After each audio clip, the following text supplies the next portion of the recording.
মহিবুল্লাহ নামা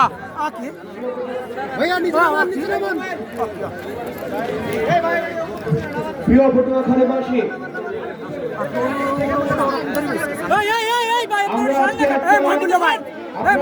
জুলাই পদযাত্রায় আজকে হচ্ছে আমাদের 29তম জেলা।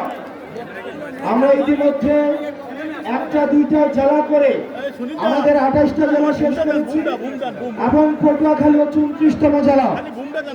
বাংলাদেশের ইতিহাসে পূর্বের কোন রাজনৈতিক দল নেই যে রাজনৈতিক দল জনমানুষের কাছে ছুটে গিয়েছে, কাছ থেকে নিজ থেকে মানুষের সমস্যা শুনেছে, এমন কোন উদাহরণ বাংলাদেশের কোন রাজনৈতিক দলের প্রেক্ষাপটে নেই।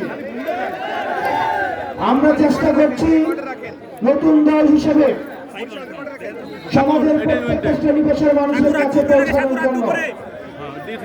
আমরা এই আন্দোলনে যারা সরাসরি অংশগ্রহণ করেছে আমরা তাদের কাছে পৌঁছেছি।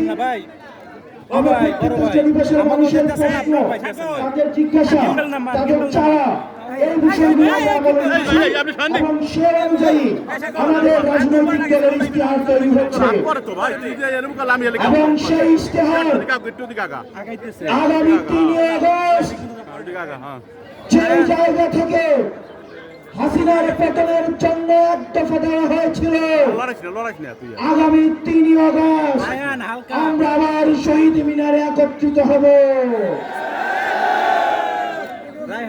গত বছরের 3 আগস্ট ছিল হাসিনা পতনের ইশতেহার, এই বছরের 3 আগস্ট হবে স্বৈরাচার মুক্ত বাংলাদেশ গঠনের ইশতেহার। প্রিয় তরুণ প্রজন্ম, স্কুল কলেজের ড্রেস পরে আমার শিক্ষার্থীরা, পরবর্তী বাংলাদেশে আমাদের অনেক দায়িত্ব রয়েছে,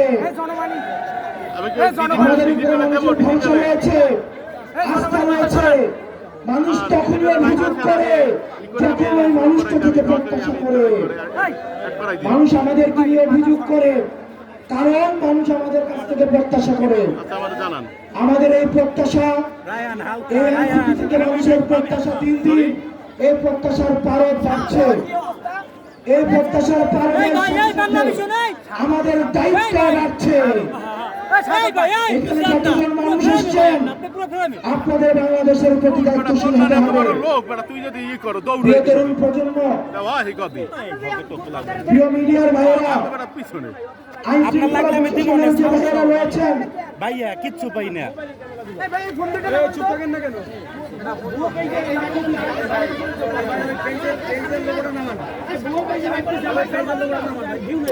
এখানে